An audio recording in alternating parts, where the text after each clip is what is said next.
Damas y caballeros, buenos días. Estamos en una nueva sesión de las capacitaciones y charlas de la comunidad Linked Access. Le damos la bienvenida a todos los que están actualmente conectados y a los que se vienen conectando. Les queremos agradecer por la continuidad que han tenido con nosotros. Hay personas que llevan un 100% de asistencia a todas nuestras clases.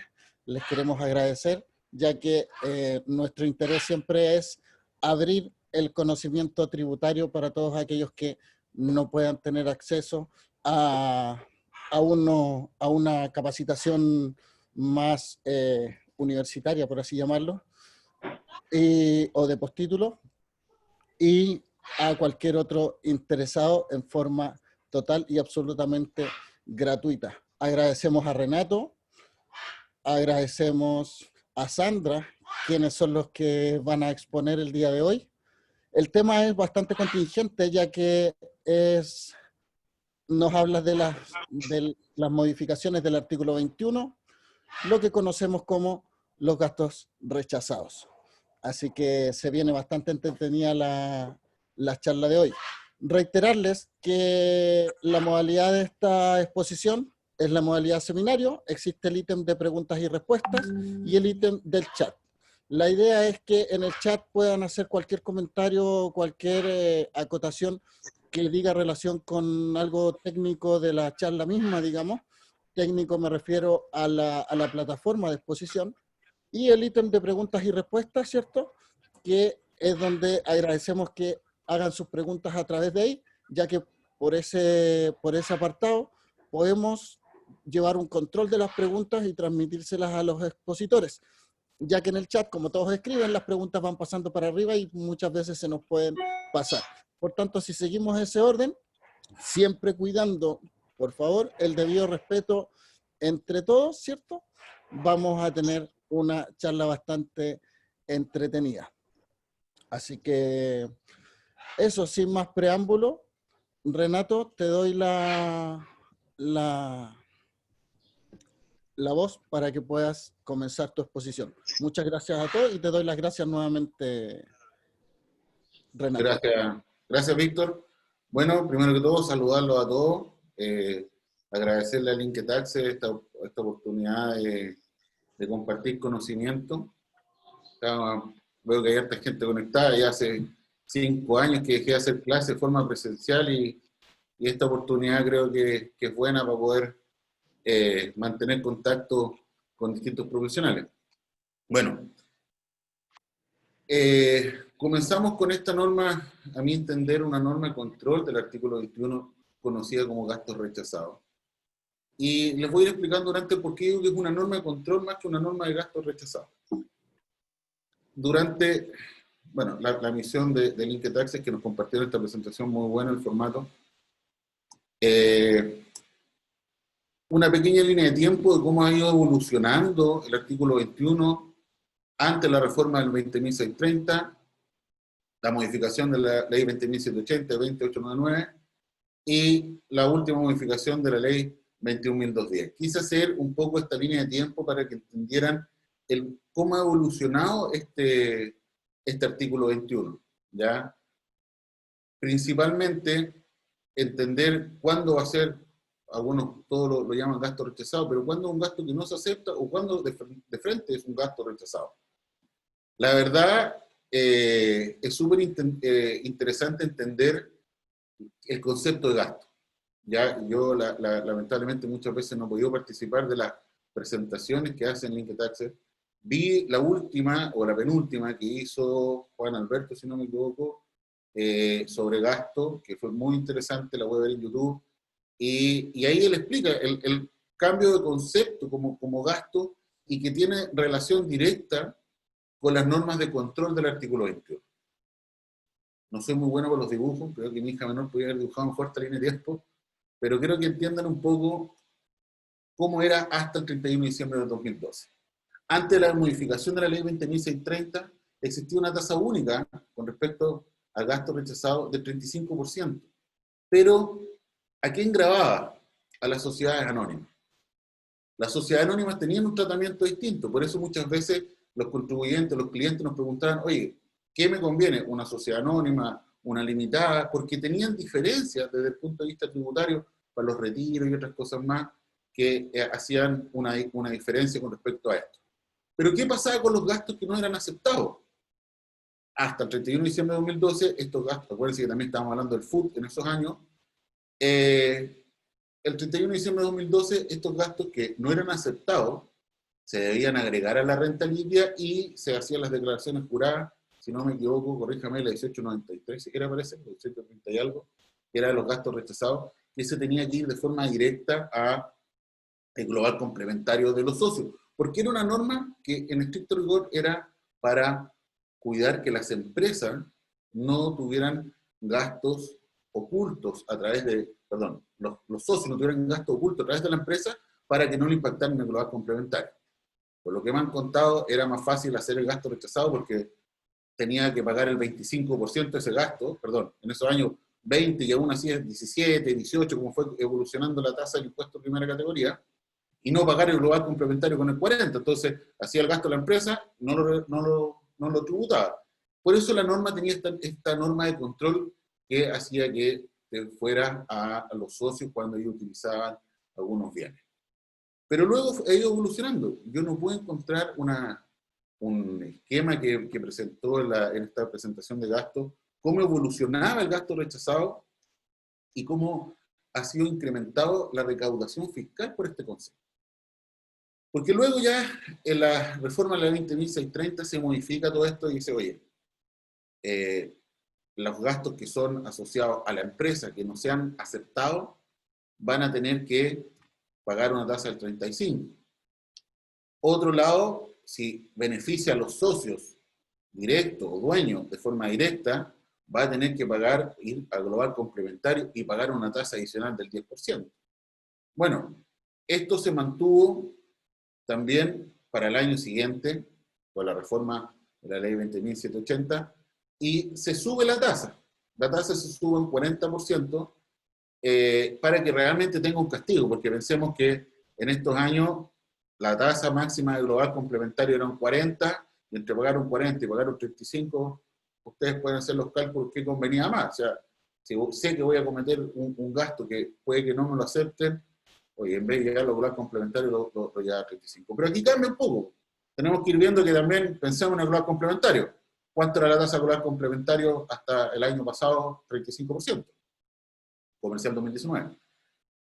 Y la tasa del impuesto, este impuesto al gasto rechazado en carácter de único, va con una tasa del 40% y sigue teniendo este aumento de tasa del 10% para estas partidas que no son aceptadas. Ojo que la tasa del 10% es adicional, solamente aplica a la renta que no se estaría aceptando. No aplica a toda la otra renta que puede ser ingresos de sueldos, remuneraciones y cosas. Y a contar de este año sigue la misma tasa. Si ustedes ven el artículo 21, las modificaciones, no son tanto los cambios en comparación anterior. Sí tiene unos cambios claves que lo vamos a mencionar más adelante. Pero esta tasa se mantiene en 40 y con una tasa adicional del 10. Yo no pude encontrar, como les decía, esta presentación que hizo el presentador del tema de gastos necesarios, pero aquí está el incremento. Miren, entre los años 2009 y el 2017, los incrementos en recaudación han sido en el IVA 214%, en la renta un 211%, y el artículo 21, 1.174%. Entonces, esto ha sido una medida de recaudación y que yo muchos colegas lo he visto que se enfrentaban, los que somos más antiguos, cuando hablábamos artículo 21, antes de la ley 20.630, no era tan complicado, había que ver si eran sociedad anónima o no, pero por último era un agregado a la renta líquida con respecto a eso. Pero luego, esta norma, de aquí me adelanto que después con las preguntas, esta es una norma súper interpretativa. Yo sé que muchos van a tener casos, oye, a mí me pasó esto, un fiscalizador lo hizo de esta manera. Por temas profesionales me ha tocado trabajar con distintas direcciones regionales y con distintos fiscalizadores, y es un tema que yo creo que, en mi opinión, es súper interpretativo esta norma. Porque para entender cómo evoluciona esto, hay que tener claro cuál es el concepto de gasto. Y el concepto de gasto, que estaba en el artículo 31 anterior, era quizá un gasto necesario para producir la renta. Y aquí viene una interpretación del Servicio de Impuestos Internos, que dice que sean, ahí me tapa la pantallita de las cámaras, que sea inevitable, que tenga el carácter de obligatorio, imprescindible, relacionado con el giro, que el gasto tenga un monto dentro de razones económicas y que sea indispensable. Pero eso que está entre paréntesis es lo que se interpretó en un oficio que se los muestro más adelante. Porque el gasto era que sea necesario para producir la renta. Cada vez que nosotros nos enfrentábamos ante una fiscalización, no, que este gasto no es necesario para producir la renta. Muchas veces, cuando fiscalizaban los gastos por devoluciones de PPUA y venía la revisión, chuta, oye, algunos colegas escuchaban, prefiero no pedir un PPUA o no ganarme una revisión gratuita con respecto a explicar cuándo los gastos son necesarios para producir la renta. Y los conceptos que agregó fue lo que generó este boom que les mostraba de este 1100% de incremento en recaudación del gasto rechazado, porque efectivamente empezaron a rechazar, objetar ciertas partidas que los contribuyentes hacían de forma habitual. Entonces, lo otro que sigue la norma, bueno, que no esté trabajado como costo, que esté pagado de dado, real y efectivo, que no sean meras apreciaciones o estimaciones, es decir, una provisión no correspondería, y que acredite y justifique fehacientemente. Entonces, ¿cuáles eran los problemas que nos hemos enfrentado hasta el 31 de diciembre de 2019 con respecto a los gastos rechazados? Siempre que sea necesario para producir la renta, y por otro lado, que sea acreditado y justificado fehacientemente. Hay muchas historias con respecto a esta enorme interpretación, porque tienen que entender que es una persona también que, como nosotros, que está interpretando cuándo un gasto va a ser necesario y tener que explicar y justificar y argumentar todas las partidas que corresponden. Bueno, el oficio que yo le mencionaba, el oficio 3853 del año 2005, expresa que se trata de gastos necesarios para producir la renta. Y aquí el servicio dice que se entiende que son de carácter inevitable u obligatorio en relación con el giro del negocio, no considerando solamente la naturaleza del gasto, sino que además su monto. Es decir, que tal desembolso tiene que ser necesario para producir la renta. Deben reunir la doble condición de ser comunes, habituales y regulares. Y por la otra, inevitables, obligatorios, imprescindibles o indispensables. Y aquí me quedo con estas últimas, inevitable, obligatorio, imprescindible. Cerrémoslo en inevitable, imprescindible, indispensable. ¿Ya? Dejemos eso en la retina para más adelante. Bueno, y lo otro que se encuentran, lo mismo que habíamos adelante, que se encuentran en el costo, que el origen en una adquisición o prestación real y efectiva del gasto, no las estimaciones, y que se acredite y justifique en forma fehaciente ante el Servicio de Impuestos Internos. Quien puede impugnar los medios probatorios aportados por el contribuyente si por razones fundadas no se estimaran fehacientes. Y aquí la manga es muy larga, o sea, el ancho de banda para que puedan justificar que el gasto no fue acreditado fehacientemente. Justamente ahora estoy viendo un tema con una empresa extranjera donde los gastos de management fee, el servicio dice que deberían haber pagado, aplica convenio, deberían haber pagado impuesto adicional y nos liquida diciendo, oye, como no pagó impuesto adicional, el gasto rechazado. Oye, pero vamos a ver el concepto de gasto. Necesario para producir la renta, inevitable, obligatorio. Cumple todos los requisitos. Hay un documento de respaldo, está el contrato, precio de transferencia, aplica convenio, no, pero es que no aplicaría el artículo 7. Oye, está de cumpleaños la... ¿Perdón? No sé, bueno. me fui. Parece que alguien estaba de cumpleaños. Y el servicio me dice, oye, ojo que como no pagó impuesto adicional, que nosotros estimamos que debería pagar impuesto adicional porque no debería aplicar el convenio, te vamos a cobrar artículo 20. Bueno, Ahí está la parte legal, viendo el tema de la presentación de la RAP, porque a nuestro entender se acredita fehacientemente con los contratos, con la factura, con el mismo convenio, se justifica también con el certificado de residencia, pero estas son las interpretaciones donde el servicio dice, ojo, que aquí no me justificaste fehacientemente, no me dice que no fue necesario para producir la renta. Entonces, como les vuelvo a decir, aquí historias pueden tener miles y siempre van a haber distintas interpretaciones y visiones por parte de quien está aplicando la norma. Bueno, la ley 20.630, en su inciso primero, ¿a quién grava? Esto tiene vigencia a contar del 1 de enero de 2013 y grava a las empresas que tengan renta efectiva en contabilidad completa, balance general, en esos años contribuyente el 14BI, sociedad anónima, persona individual, CPA, etc. Una tasa del impuesto único. ¿Y qué grababa con la tasa del impuesto único? Esta presentación la repetí el mismo monito para la 20.780 y para la 21.210, pero si hago unas modificaciones. Pero quiero que se graben esto. No soy muy bueno para colocar imágenes, pero queremos que estos edificios entendieran que son la empresa. Y tiene una tasa de impuesto único sobre las partidas que, los artículos 33, número 1, cuando no sean atribuibles a los socios. Renta de tasación. Que el servicio en algunos casos me puede tasar la base con respecto a algunas partidas y las cantidades que la sociedad anónima destina a la adquisición de acciones de su propia emisión del 27 de diciembre. Eso lo graba con impuesto único, pero ojo, que no sean atribuibles a los socios y relacionados. En el inciso segundo del nuevo artículo 21, y este artículo 21 es el que ha perdurado en el tiempo y el que se ha mantenido, también, ojo, que sigue vigente, a mi entender, lo que establece la circular 45 del año 2013, si no me equivoco. La liberación de los impuestos con respecto a liberación de este impuesto, los gastos anticipados que van a ser aceptados en ejercicios anteriores, los impuestos de primera categoría, intereses y los pagos del número 12 de la ley del artículo 31.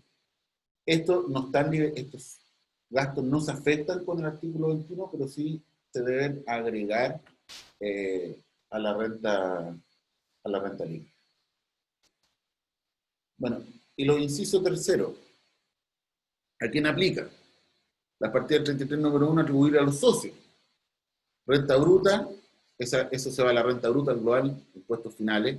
Este concepto de impuestos finales apareció ahora, pero antes decía impuesto global o impuesto adicional, hablamos de impuestos finales. Los préstamos de los propietarios en ese momento no se rebajaban del FUT, estamos hablando de FUT en aquellos años. Aquí los temas los pasen yo. Y que afectaba finalmente una tasa adicional del 10%, no sé qué pasó, que se eliminó. Bueno, ahí sí.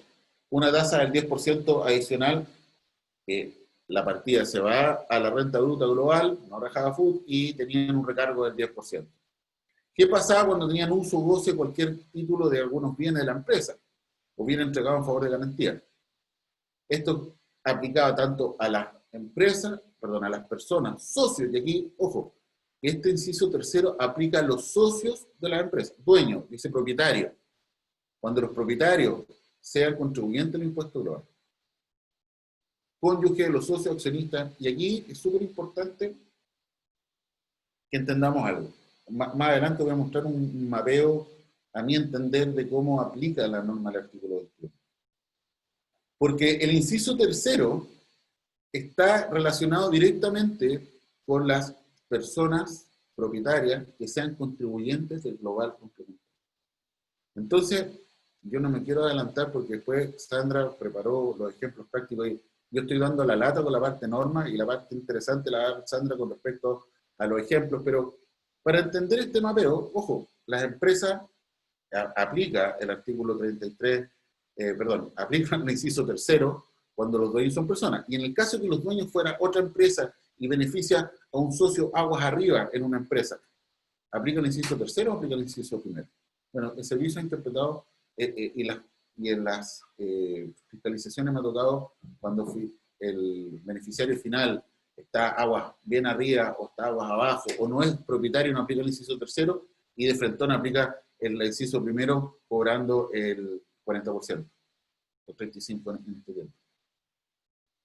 Bueno, viene la ley 20.780, pasa exactamente lo mismo, con la diferencia que se modifican con la misma reforma, los incisos cambiaron, entonces tuvieron que adecuar, antes el inciso quinto, ahora aplican el inciso cuarto, la tasación número 8, el impuesto único del 40%, y esto tiene el mismo tratamiento que tenía anteriormente con la ley 20.630. Pero no nos olvidemos del concepto de gasto necesario para producir la renta, inevitable, etcétera, etcétera.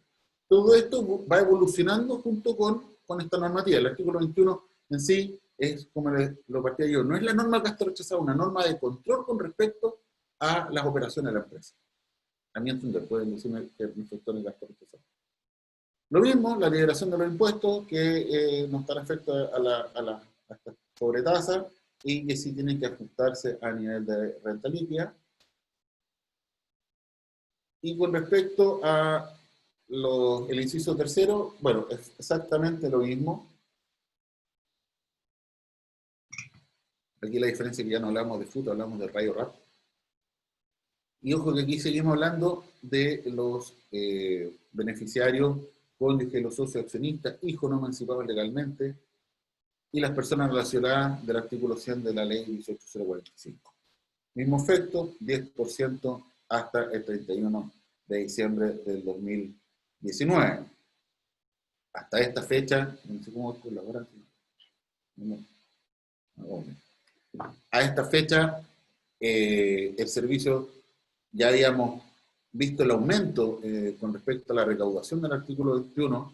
Entonces, ya el 31 de diciembre del 2019 la recaudación era exponencial, porque ¿qué era lo que estaban rechazando? No era que el artículo 21 haya cambiado considerablemente, sino que la interpretación para poder no aceptar, o rechazar algunas partidas, porque, a ver, tenemos que entender que no aceptado es que la misma ley dice que no se aceptará.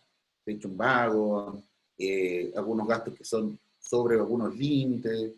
No, aquí me faltaba, aquí se agregó en algún minuto también el tema del supermercado. Acuérdense que recién ahora ya el gasto del supermercado se limitó. Entonces, insisto, esto, el artículo 21 no es la norma de gasto rechazado, la norma de control para, no que se malinterprete, pero yo creo que siempre esta ley era como, oye, mala fe por parte del contribuyente que va a tratar de hacer cosas para eludir o evadir impuestos y va a meter gastos que no le correspondan. O sea, yo escuchaba cuando se estaba discutiendo el tema del supermercado, oye, no, que los empresarios van y compran cosas del supermercado para su casa, entonces hay que hacer la grasión curada, el tope y todo un cuento. Entonces, y que sea por góndola, entonces se dijeron las empresas que uno podía llamar y comprar. Ahora esto se eliminó, o sea, yo puedo comprar en el supermercado ahora, 2020. Pero es una norma de control con respecto a limitar un poco el accionar de las empresas con ciertas cosas. Y este uso goce, cualquier título también, pues hay que tener presente que afectaba a los trabajadores. Había una norma, por ejemplo, si yo quisiera contratar como un beneficio universal para mis trabajadores una casa de veraneo, y que lo pueden usar de forma esporádica, cumple el principio de universalidad, el servicio decía, ojo, no aplica una norma aquí, porque a pesar de que esta norma de relación cambia un poco ahora la 2510, pero igual no lo rechazaba con la tasa del 35, porque decía que no correspondía. Yo veía un ejemplo, una empresa que podía construir una cancha de fútbol con camarines, oye, no es un gasto necesario para producir la renta, a pesar de que sea un beneficio. La ley habla de los beneficios de los trabajadores, pero obviamente te logra, y la misma circular 45 tiene ese ejemplo, si no me equivoco, en la página 16, 17, 15, por ahí. Daba este ejemplo de circular 45 del año 2013 con respecto a los gastos que tenían beneficio para los trabajadores. O sea, no se aplica con esta tasa al 10, pero sí aplica el 35. Bueno, después de haberle dado esta lata histórica de la ley del artículo 21, entremos a la ley 21.002. Voy a jugar lo mismo, manito, no soy un poco creativo, pero quiero para que entiendan el inciso primero, inciso segundo, inciso tercero.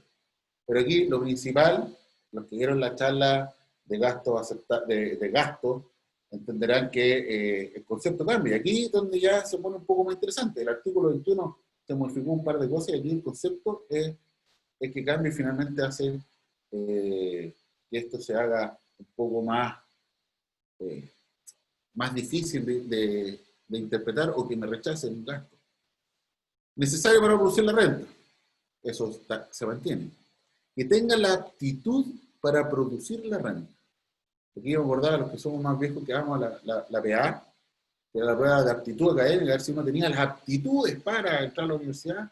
Aquí también lo veo como la aptitud para que el gasto que yo estoy, o el desembolso que estoy realizando, sea necesario para producir la renta. ¿Con respecto a qué? Tener claro, tiempo. Que tenga, en el tiempo que realizo, que yo tenga interés sobre eso, que tenga desarrollo o mantención para mi giro, con o sin obligación contractual. La razonabilidad del desembolso, principio de universalidad y culpa o descuido levísimo, que también se acepta. Aquí los abogados podrán después explicar esto, pero la culpa puede ser levísima, leve y gravísima, y eso está en la misma, ¿no? En la misma circular de gasto. Se menciona cuáles pueden ser donde en el debido cuidado que yo respecto hago mi actividad pueda ocasionar alguna multa o algo. Y esto va, miren, pensemos, cuando las constructoras tenían atraso y les cobraban multa, servicio, gasto rechazado, tasa 25-40. Compensación, había un juicio, un caso de la Corte Suprema de las compensaciones que hacía la empresa eléctrica. Compensación por los cortes, gasto rechazado. ¿Por qué? Porque decía que ese gasto por sí es inevitable. No se olviden las ISAPRES, que todo el gasto que hacían cuando empezaron hay muchas empresas que ofrecen el tema de rechaza tu alza de precios y eso, y se condenaban en costa, y todos esos gastos se dicen en algún minuto, oye, estos gastos rechazados porque era un gasto inevitable. Aún así, esto se elimina en la modificación del artículo 31, que no es parte de esta presentación, el tema de los desembolsos en juicio y defender. Este concepto quedó muy amplio. La verdad, me gusta el nuevo concepto. Va con los tiempos modernos. Los expertos en normas contables y FRS podrán decir que el concepto de gasto es totalmente amplio. Y lo mismo ocurre aquí. Lo mismo, yo creo que es un concepto bastante bueno para la empresa. Y ya lo vimos con lamentablemente esta pandemia, con la circular que regulaba los gastos COVID. Empezaron a tiritar los clientes cuando empezaron esto, y tenemos que comprar mascarillas, tenemos que comprar todo. Era un susto, voy a poder hacer este gasto, no. Voy a tener que comprar, a lo mejor los que se van a encontrar el trabajo, o incrementar costos, voy a tener que contratar, en algunos casos contrataban autos especiales para trasladar el personal. Va a ser gasto necesario, ¿no?, para producir la renta, porque puede ser, será inevitable, será ineludible, porque yo lo estoy haciendo de forma voluntaria para mis trabajadores. Y ahí dije, oye, miren, aquí lo importante es lo que dice este año, 1 de enero de 2020, que la aplicación del nuevo concepto de gasto, que tenga aptitud de producir la renta, y desarrollo o mantención, que la genere o no la genere en este ejercicio. Bueno, que lo mismo anterior, no está trabajado como costo, pagado deudado y se acredite y justifique fehacientemente. Entonces, vuelvo a insistir, no quiero ser un platero con esto, pero ahora la aplicación del artículo 21 me la cuestiono con respecto a los gastos rechazados. En mi opinión, bueno, creo que más adelante tengo una presentación. Hablo de eso. Y aquí cambia el inciso primero, y aquí, como no hay aplicación, todavía no hemos cerrado un año, todo lo que diga va a estar bien, porque no es proceso de fiscalización, así que no me pueden cuestionar. No, inciso primero. La misma empresa, el mismo dibujito, tasa 40. ¿Qué agregamos aquí? A los relacionados de la empresa o relacionados a los propietarios, no logra acreditar la naturaleza y efectividad del desembolso. Y aquí hablábamos de los holdings, porque la norma del inciso tercero, más adelante voy a mostrar un mapeo, en mi opinión.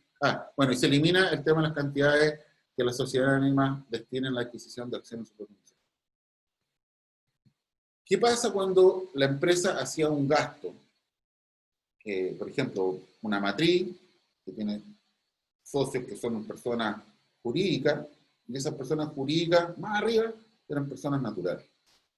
Y la empresa operativa, que está 4 escalones más abajo, tenía hacían gastos que beneficiaban a el socio persona natural aguas arriba. En la aplicación del inciso del artículo 21 uno defendía, pero no me aplica la norma, porque la norma del inciso tercero habla de propietario, contribuyente plural complementario, pero la norma del inciso primero era con respecto a la empresa, entonces no me debería aplicar. Bueno, aquí con esto se resuelve todas estas dudas.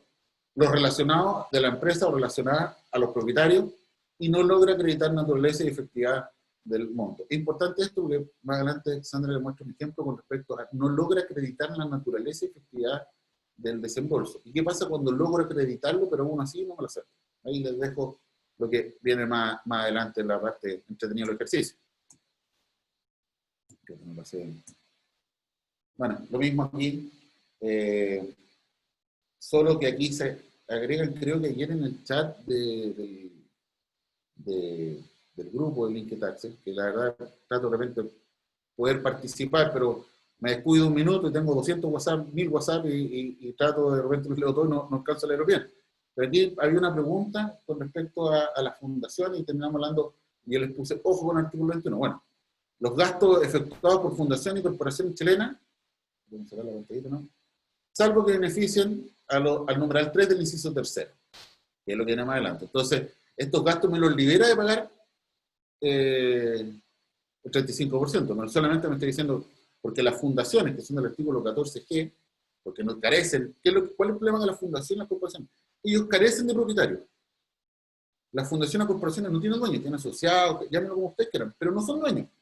Ellos no retiran, no tienen ningún impacto sobre eso. Entonces, pagan el artículo 14G de nuevo, las empresas, fundaciones y corporaciones tienen que pagar el impuesto de primera categoría, y en algunos casos tenían algunos beneficios. Entonces, los graba o no los graba con artículo 21, y aquí obviamente no los graba con artículo 21, pero sí tengo que hacer un agregado a la renta líquida por esos gastos.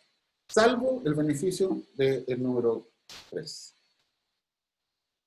Yo veo que se mueven harto las preguntas y chat, pero por consejo de Víctor, creo que ahí están respondiendo. Y no quiero leerlo porque si no me voy a ir por las ramas. Bueno, el inciso tercero sigue lo mismo, pero ¿qué cambios tenemos?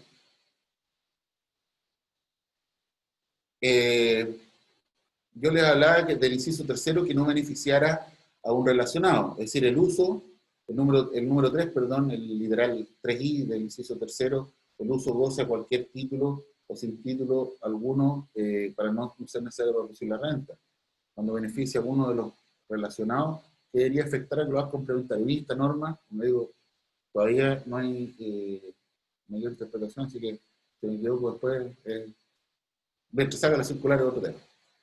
En mi opinión no debería afectar, aquí tenemos unos manitos que volver rápido, no me gusta mucho.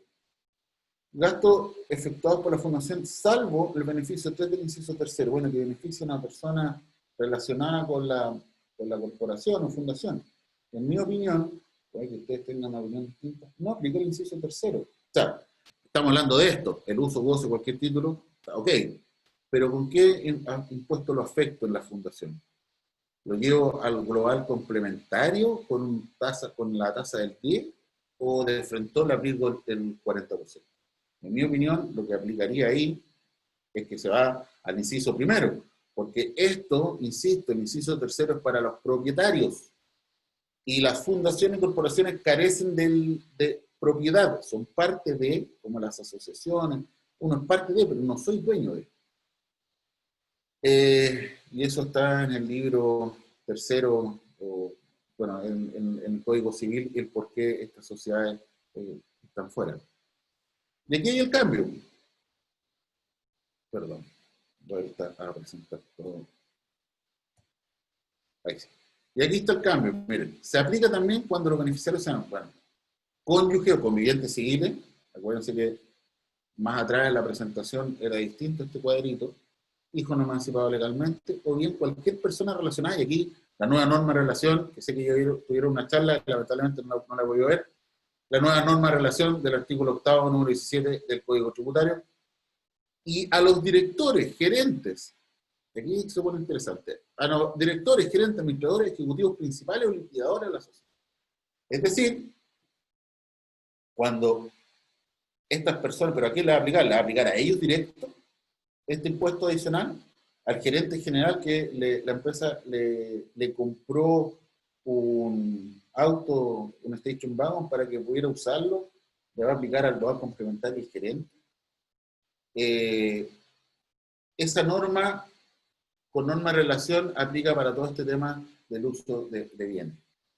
Un tema importante, antes de pasar al inciso tercero, que se me fue, lo tenía súper pendiente de poder presentárselo.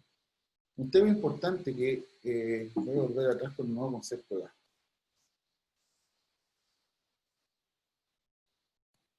Un tema importante con respecto a esto que está aquí, el tiempo, interés, desarrollo, mantención, y aquí yo hago un paréntesis.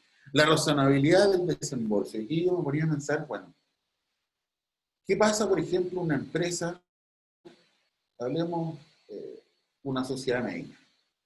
Sabemos que los médicos de repente tienen sociedades y tienen el desembolso de una camioneta. ¿La camioneta acá está aceptada? Sí.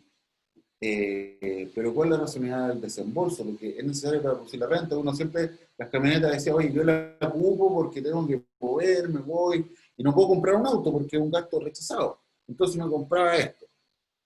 Pero aquí hablamos de la razonabilidad del desembolso. La camioneta, para poder comprar una camioneta de 50 millones de pesos, una camioneta de 15 millones de pesos, ¿es razonable? Eso es lo que yo creo que hay que tener harto ojo con respecto a estas razonabilidades del desembolso. O sea, una empresa que las utilidades las utilidades son bajas y tienen gastos en activos, y aquí por esto quiero conectar un poco con lo que viene más adelante.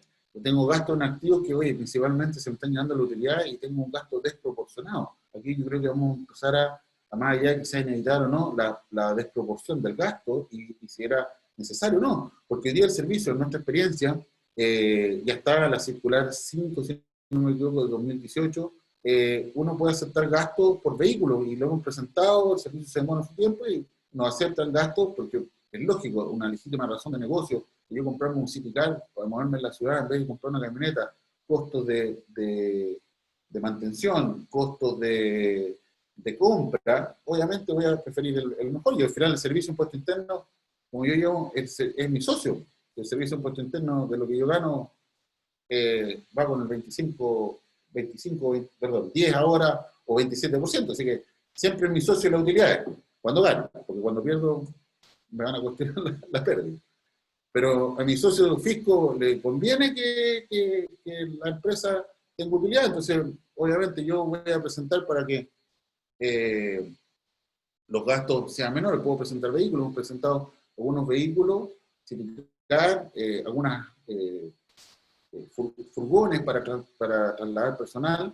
Ahora todavía tengo uno pendiente, me acordé que presentamos para trasladar personal de la ciudad al campo y evitar el transporte público, y el empresa tuvo que comprar un furgón para poder trasladar personal. Ya, y aquí dije en rojo la efectividad de la relación y utilidad neutral. Y esto aquí es lo que a mí me llama bastante la atención. Esto es nuevo. Esto en el inciso tercero se agregó este párrafo que total. No sé cómo lo interpretarán ustedes, pero yo le voy a dar mi opinión. A ver, podrá revisar la efectividad de los montos declarados como utilidades afecta a impuestos finales no retirados. Es decir, lo que va a estar en el RAI, ¿cierto? Remesado distribuido a la empresa y los activos que la representen, es decir, la relación utilidad versus activos. Aquí los contadores y los IFRS entenderán mucho mejor que yo esto. O sea, los activos de la empresa versus las utilidades que tengo acumuladas tienen que ser razonables y que no estén distribuidas. Para efecto de determinar la procedencia de lo señalado en este número, siempre que el servicio determine en forma fundada, bueno, aquí la forma fundada es súper importante, que constituyen un retiro, remesa o distribución encubierta y que no hayan sido imputadas a los artículos 14. Para estos efectos, el servicio considerará, y aquí es lo importante, entre otros elementos, las utilidades de balanza acumulada a la empresa a la fecha de la revisión. Y aquí mi pregunta para todos ustedes, ¿existe la contabilidad tributaria o no existe la contabilidad tributaria? Una discusión eterna que no quiero entrar en eso, porque la norma de la ley dice cómo que tiene que ser cronológica y ciertas cosas, pero ¿qué es lo que aplica la norma? El servicio también habla de IFRS, por eso la 1847 uno tiene que hacer las diferencias. La norma, los principios contables generalmente aceptados en Chile son IFRS, por lo que dice el Colegio de Contadores. Versus el tema tributario que tiene que tener ajuste. El mismo servicio en el año 2012 sacó un oficio diciendo, oye, la contabilidad es una cosa, pero los ajustes tributarios se tienen que hacer igual. Y aquí viene lo importante, o sea, muchas veces estas diferencias en balance, cuando nosotros en la oficina hacemos estos temas de auditoría tributaria, vemos algunos ajustes, los colegas hacen un par de ajustes para poder cuadrar, lo más interesante, los contactos en balance cuadrar, y algunas utilidades, algunas cajas que no existen. Miren, yo creo que con esta norma hay que tener como consejo harto cuidado con lo que tengo declarado en el patrimonio, como reserva. Me ha tocado proceso de fiscalización donde no han revisado la reserva por opción de IFRS, los impuestos diferidos, son temas netamente financieros, pero ojo que impactan en el resultado. De repente un dedito se puede ir mal con una cuenta y camuflar algo que quede mal por otro lado. Entonces también empezaron a revisar esto. Las cajas inexistentes, cuando de repente no declarar los retiros, tengo cajas diferentes, cuando las empresas no llevan conciliaciones bancarias. Esta norma, en mi entender, no he visto proceso de fiscalización todavía por esto, porque para que nos fiscalicen esto tenemos que haber tenido cerrado el año tributario 2021. Esto es un tema a considerar. Ya. Este mapeo del artículo 21 es una creación, espero si es, como le digo, en mi opinión, si los colegas piensan distinto, podemos verlo en las preguntas, pero yo como interpreto, o cuando me toca hacer análisis del artículo 21, el gasto rechazado cuando el servicio nos cuestiona, yo pienso en este siguiente mapeo y ahora lo actualicé con el nuevo artículo 21. Tengo un desembolso, un gasto efectivo. ¿A quién beneficia? Se beneficia a los dueños, a las personas naturales, contribuyentes de impuestos finales, no personas naturales, no, a los contribuyentes de impuestos finales, porque puede ser de impuestos adicionales y no necesariamente de personas naturales. Contribuyentes de impuestos finales, que los beneficien en el inciso tercero, beneficia a los relacionados, a la empresa o los dueños, beneficia a los dueños, contribuyentes de impuestos finales. Es decir, lo que está normado en el inciso tercero, hay que ver quiénes son los dueños. Primero, propiedad. Aquí la empresa tiene personas naturales arriba. Hablemos solamente de contribuyentes del impuesto laboral complementario para poder llegar al ejemplo. Socios, dos socios, personas naturales, dueños de la sociedad. Todo esto que los beneficia va a ser impuestos finales más el 10%. O sea, aumenta el laboral complementario más un recargo al 10%. Pero cuando este desembolso lo haga la empresa, o los dueños sean empresas, o aguas arriba o aguas abajo, beneficie a un relacionado, que es esto nuevo que se agregó en el inciso primero, beneficia a los relacionados a la empresa o dueño. Le decía, aguas arriba hay relación, pero no son dueños. No acredita naturaleza de efectividad de desembolso. ¿Ya? Aquí es importante la no acreditación de la naturaleza y la efectividad del gasto. Y beneficia a los dueños no contribuyentes de impuestos finales. Es decir, vuelvo a insistir, una sociedad holding, dueña, agua abajo, o una sociedad operativa. La sociedad operativa beneficia a los dueños porque el dueño no aplica la norma del inciso tercero, entonces va a aplicar más arriba. Tasa del 40. Y esto aquí una excepción, lo anticipo a lo que viene con Sandra. Se acredita, ¿y qué pasa si acredita naturaleza y la efectividad del desembolso, pero la ley lo rechaza? No le voy a dar ningún ejemplo porque eso lo va a dar Sandra. Agregado a la rentabilidad. Bueno, conceptos claros. Gasto aceptado. Feliz. Gasto aceptado. Todo fluye. ¿Qué es lo que nos aceptan? Actitud. Que estén relacionados con no necesariamente con el giro, sino para la mantención del negocio. En la circular menciona varios ejemplos que son para el beneficio de los trabajadores y todo. O sea, el concepto de gasto aceptado es muy amplio y muy favorable. Bueno, ¿cuáles son los gastos no aceptados? Ahí ya nos ponemos un poco más críticos. ¿Qué no me aceptan? Los gastos que la misma ley los deja fuera. De hecho, pero vuelvo al Station Wagon, ojo, puedo presentar una solicitud y por lo menos en mi experiencia han dado súper bien el Servicio de Impuesto Interno aceptando estos autos que no son, que la misma ley los dejaba fuera. Bueno, y el gasto rechazado aquí ya no estaba muy feliz porque la verdad, a mí, en mi opinión, esto es mi opinión, no deberíamos tener gasto rechazado. No deberíamos existir el gasto rechazado, no podríamos aplicar el gasto al 40. Porque si yo hago todas las normas, cumplo con este principio, este concepto tan amplio de gasto necesario para producir la renta, la aptitud, ¿por qué podríamos tener gastos rechazados? O sea, si yo tengo la efectividad de la operación, es a valor de mercado, tiene un contrato, tiene un respaldo, el gasto no tiene que ser aceptado. Y aquí vuelvo a decir, norma de control del artículo 21, porque ahora me va a decir, efectivamente, ojo, esto es una norma para que los dueños no apliquen y no hagan cosas que no le corresponde y que deberían ir a global complementario, por eso te voy a cobrar un recargo. Pero para la empresa debería existir el gasto rechazado, en mi opinión, no debería existir. Bueno, adelante. Yo este meme lo encontré fabuloso, lo enviaron en un grupo, no me acuerdo dónde, pero lo encontré muy bueno. Es un gasto que no puede ser deducido, es un gasto que no puede ser rechazado. La verdad, en mi opinión, puede que me equivoque, puede que ustedes estén en contrario en eso, el concepto de amplio gasto es la forma en cómo yo lo acredite, la forma en que yo materialice ese gasto, es súper importante tenerlo presente al momento de enfrentar una fiscalización para el próximo año. Muchas gracias por haberle dado 50 minutos de lata. Ahora viene la parte de los ejercicios, espero que se entretengan con eso y nos quedamos finalmente para la exposición final. Gracias a todos. Víctor, te dejo, o a Sandra, no sé cómo funciona. Gracias, Renato. Sandra, ¿cómo vas? ¿Aló? ¿Ya? Sí. Hola, ya. Bueno, ahora me toca a mí un poquito nerviosa. Buenas tardes, mi nombre es Sandra y ahora como con lo referente a lo que había explicado Renato con la parte teórica, yo voy a mostrar algunos ejemplos de qué gastos se afectos al artículo 21 y otros no. Voy a aquí primero compartir pantalla. ¿Se ve? ¿Se ve bien, Sí, Sandra? sí.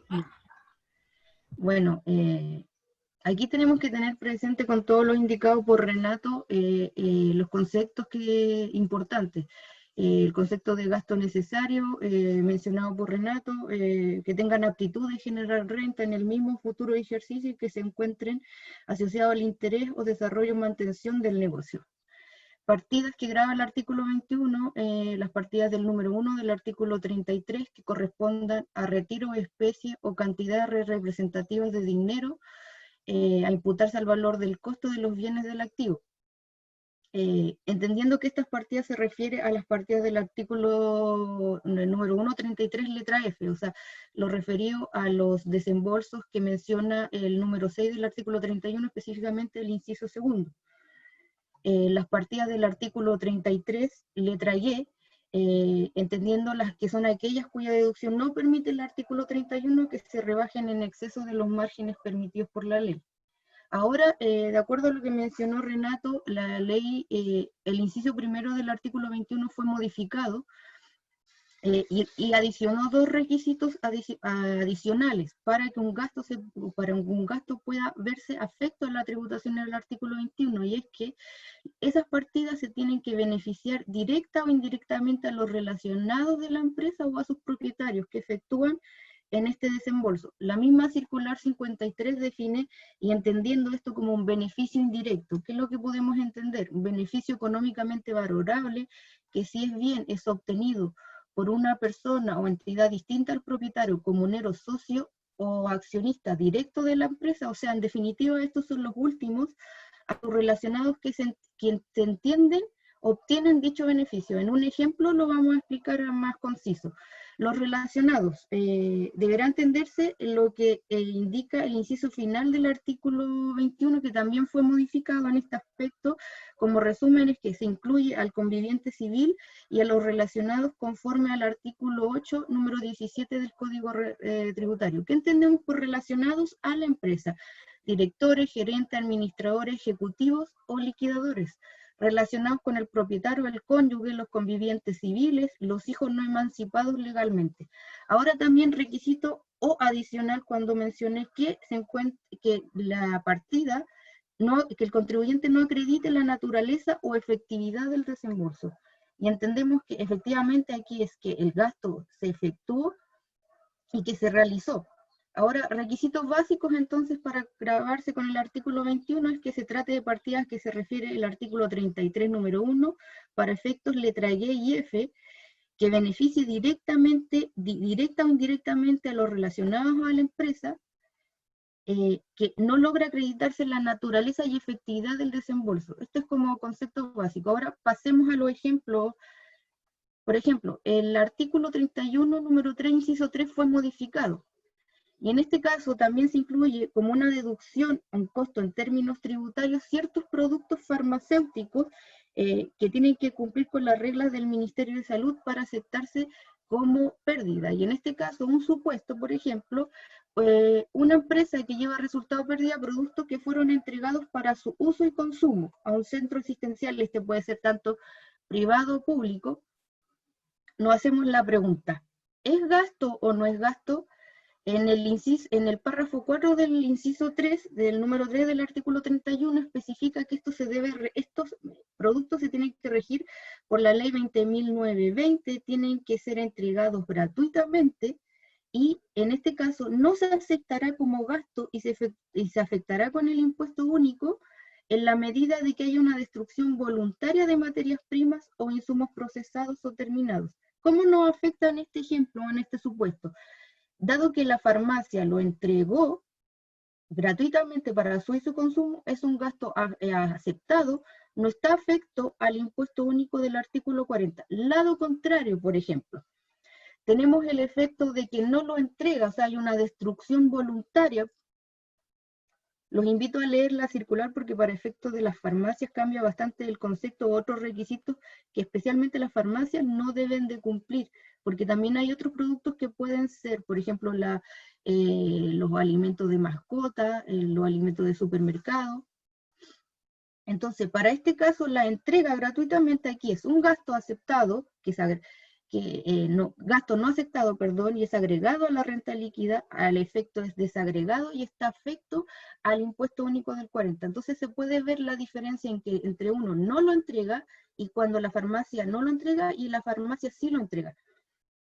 Tenemos otro ejemplo de la partida del artículo 33, letra Y. Por ejemplo, el artículo 31 de las donaciones. En este supuesto, un ejemplo, se entrega una donación a un programa de educación básica que excedió los topes establecidos. En este caso, nos hacemos la pregunta de nuevo, ¿es un gasto o no? Aquí analizar lo mencionado anteriormente. No beneficia a los relacionados de la empresa, no te beneficia al director, al ejecutivo, a los liquidadores, no beneficia a los relacionados, a los propietarios, al cónyuge, hijos, convivientes civiles, ejemplo.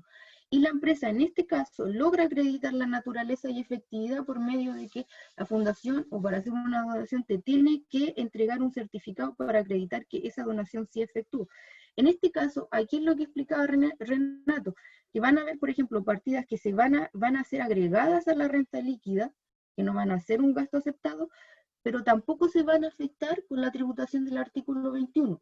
Y al igual que también va como un tratamiento del SAC, o sea, como de la multa que se tiene que rebajar del SAC. Ahora, en este ejemplo particular, las partidas del artículo 31, letra F, que es referencia a los sueldos. Para este caso, tenemos un ejemplo de unos socios que son dueños de un holding, y este holding a través es de una sociedad operativa. Aquí se asigna un sueldo al socio 2 como gerente comercial, el socio, bueno, en este caso mujer, no se sientan discriminados los hombres por el monito, no trabaja efectivamente. Recordemos que el artículo 31.6, para que se acepte el gasto de un socio, tiene que efectivamente trabajar el socio accionista en la empresa. En este caso no trabaja, por ende hay un beneficio indirecto. ¿Por qué? Porque no es a través del holding que es dueño de la sociedad operativa, sino que es el socio que se le está asignando al socio 2 un sueldo. Aquí no hacemos la pregunta, ¿gasto rechazado afecto al 40 o impuestos finales más 10? Aquí es un gasto no aceptado, agregado a la RLI desagregado y afecto al impuesto único.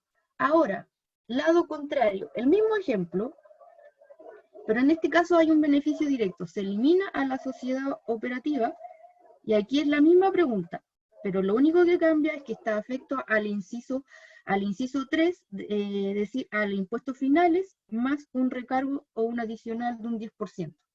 Uso o bienes de la empresa para el esparcimiento. Este artículo también fue modificado por la ley 21.210 en el numeral 3 del inciso tercero. Más específicamente, aquí tenemos un supuesto que una empresa festeja fiestas patrias solo para algunos trabajadores. Todos entendíamos que estos gastos antes tenían que ser para todos los trabajadores. Es decir, el servicio modificó esto en la palabra habitualidad, en que se tiene que regir bajo criterios de universalidad, es decir, para todo. En este ejemplo, como tenemos solo para algunos, es un gasto que no es aceptado, es desagregado y afecto al impuesto único del 40. El mismo ejemplo para que se entienda al lado contrario. ¿Cómo afecta? Es para todos los trabajadores. Aquí sí opera el criterio de universalidad y obviamente es un gasto aceptado, no afecto al impuesto único del 40%. Otro ejemplo de gastos no afectos al artículo 21 es lo que mencionaba Renato, como las fundaciones y corporaciones, que fue una modificación que también se incluyó en el inciso 2, salvo si esta aplica la tributación indicada en el numeral 3 del artículo 21, esto es por los bienes y usos del activo de la entidad. La circular dice que para ello deberá entenderse que el propietario de tales es el fundador o asociado respectivamente o contribuyente de impuestos finales. Y esto es para comentar y lo mismo que hablaba Renato, que el servicio por medio de la circular interpretó que el fundador o asociado es propietario. Pero el artículo 14 que la rige no habla en sí que no hay un interés de vínculo, entonces podríamos hacernos la pregunta de que el fundador o asociado es dueño. Aquí, otro ejemplo específicamente también lo abre el artículo 31.14. Aquí hablan de gastos o desembolsos o descuentos ordenados por fiscalizadoras, por entidades fiscalizadoras en cumplimiento de una obligación legal. En este caso, por ejemplo, cuando hay cortes de luz y la superintendencia ordena que debe de haber una compensación.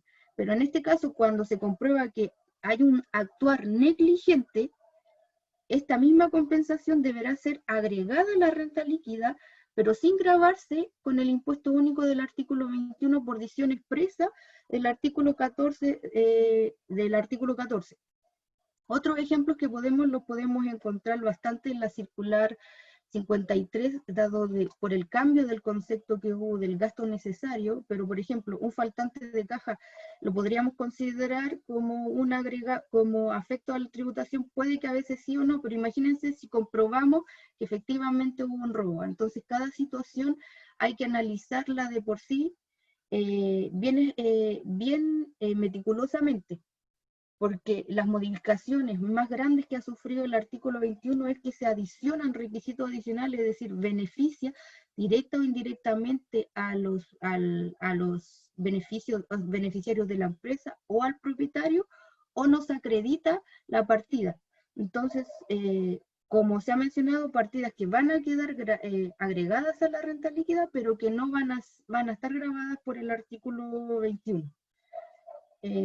Bueno, muchas gracias por la disposición, espero que se haya entendido, si fui muy rápida, primera vez que expongo, así que, o cualquier consenso que nos hayan dicho en las preguntas y damos paso a las consultas. Muchas gracias. Muchas gracias, Sandra. Gracias, Renato. Bueno, está bien, se entiende que es primera exposición, fuiste muy clara. algunas personas quizás a lo mejor quedaron un poco al debe por la rapidez de tu explicación, pero para eso está la ronda de preguntas, para ir aclarando las dudas que puedan quedar en el camino, así que tranquila respecto de eso, Sandra, ¿vale? Muy buena la introducción de lo que hizo Renato, en lo que es el contexto histórico y los alcances básicamente técnicos y legales de la norma, los que claramente aterrizó Sandra con posterioridad, así que hoy vamos a ir con las preguntas y respuestas. Voy a dar primero el audio a Sergio Cavieres, que tiene alzada la mano. Sergio, puedes hablar.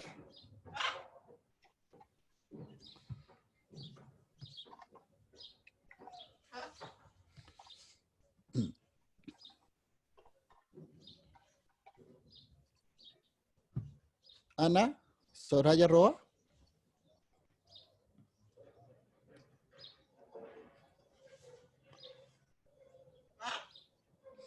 Tienen que activar el audio cuando yo les doy el habla, así los podemos oír.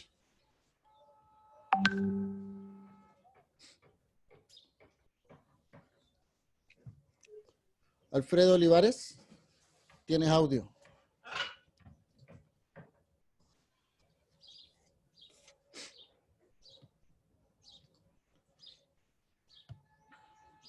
¿Aló? ¿Se escucha? Alfredo, sí, te escuchamos bien. Disculpa, ¿se escucha bien, no? Sí, se escucha bien. Ah, perfecto. Hola, buenos días. Primero agradecer la oportunidad de poder acceder, primera vez que estoy en esta comunidad, ¿ya? Y agradecer a los expositores. Mira, mis consultas son puntualmente referidas a un tema puntual de nuestra empresa. Nosotros somos una empresa inmobiliaria, más que nada de ingeniería, que trabaja en obras, y contratamos muchos vehículos para obras, ¿cierto? Y generalmente nuestros proveedores, Salfa, ALD, etcétera, nos emiten facturas haciéndonos cobros por infracciones de tránsito que los vehículos en los cuales están en terreno incurren, ¿ya? Seguramente Salfa o ALD paga la infracción de tránsito y nos cobra reembolsándolo, ¿cierto?, en la factura. Nosotros habitualmente, y además nos cobra un fee por eso. Nosotros habitualmente, por un tema de convencional, nosotros el fee correspondiente a una multa, nosotros lo declaramos sin derecho a IVA crédito, ¿vale? Porque a nuestro entender es un gasto rechazado. Consulta, en relación a esta nueva norma, ¿cómo quedaría la aplicación de este criterio puntualmente? No sé si se entiende la pregunta. ¿Aló? ¿Sí? Sí. ¿Se entiende la pregunta? Renato, Sandra. No sé si comprendieron la pregunta. Yo la entendí, espero interpretarlo lo más claro. A ver, yo como les mencionaba, no sé si puedo compartir o no. Miren, se los digo. La circular 53 menciona cuando hay ciertos gastos, ciertos desembolsos, en este caso estas multas que cobran las empresas que dan en arriendo. Ese gasto va a haber que llevarlo, si es que lo que les mencionaba recién es una culpa levísima o leve o grave. Y en la misma circular, aquí, y eso porque esto está en el código civil, entiendo, la culpa o descuido levísimo es la falta de aquella esmerada diligencia que un hombre juicioso emplea la administración de sus negocios importantes. Esta especie de culpa se opone a la suma de diligencia y cuidado. No así, por ejemplo, la culpa leve, que la misma circular 53 dice que esto podría estar cuestionado y no son gastos necesarios. ¿Ya? ¿Puedo compartir? Sí. Que no sé si me puedo alargar mucho, Víctor, si no, las preguntas son más rápidas. No lo puedo compartir, ya, no importa. En la circular 53, no, pero no importa, en la circular 53, en la página 3, ahí menciona, bueno, la culpa leve, el descuido leve, el descuido ligero, la falta de aquella diligencia y cuidado de los hombres empleados ordinariamente en sus negocios propios. A ver, si las multas de tránsito que le llegan fue por un manejo descuidado, estar estacionado, yo habría que calificar, y aquí no soy experto, los abogados podrían verlo, habría que calificar si es que, oye, es culpa levísima, podría ser gasto aceptado. Pero si es una culpa leve o gravísima o grave, la misma circular lo dejaría fuera. Aquí está en el artículo 44 del Código Civil, entre culpa o descuido, ¿ya? Porque el descuido levísimo, insisto, que tú dentro de tu esmerado juicio empleas para la administración de tu negocio. No sé si esas multas que te aplican pueden ser por un tema de manejo de cuidado o algo que la culpa sea distinta. No sé si fui claro, Alfredo, o no. Sí, sí, no, por supuesto, lo agradezco y bueno, queda sujeto a la interpretación dependiendo del grado de culpabilidad o descuido que pueda tener en este caso en este caso el infractor. Entiendo yo que puede ser interpretable eso entonces, por lo que logro deducir, ¿no? Sí, o sea, es que está la misma, mira, como digo, en la misma circular está súper claro Sí, sí, perfecto. cómo aplicaría la culpa levísima. Yo creo que, por ejemplo, si la multa es por un manejo descuidado, mal estacionado, una multa de tránsito, tú estás incumpliendo la normativa y siguiendo el camino de lo que yo entiendo que interpreta el servicio en protección es lo más lógico. O sea, por ejemplo, una multa por un atraso en una construcción. Yo creo que ahí sí, yo no busco la multa, porque yo sé que tengo que avanzar, pero hay condiciones externas que me hacen incumplir el contrato y que me multen. Pero un manejo descuidado y que me llegue una multa por transitar en estado de ebriedad o mal estacionado o cometer alguna norma que yo como conductor sé que no corresponde, por eso insisto, los abogados pueden corregirme y decir que estoy equivocado, pero yo creo que en este caso, si una multa, como te digo, va a depender muy bien de qué es la multa. Ahora, si la multa es porque te atrasaste 2 minutos en llegar, entregar el auto, o te cobran la multa porque la benzina no venía llena, créeme que ahí sí yo estoy de acuerdo que esa multa es gasto aceptado.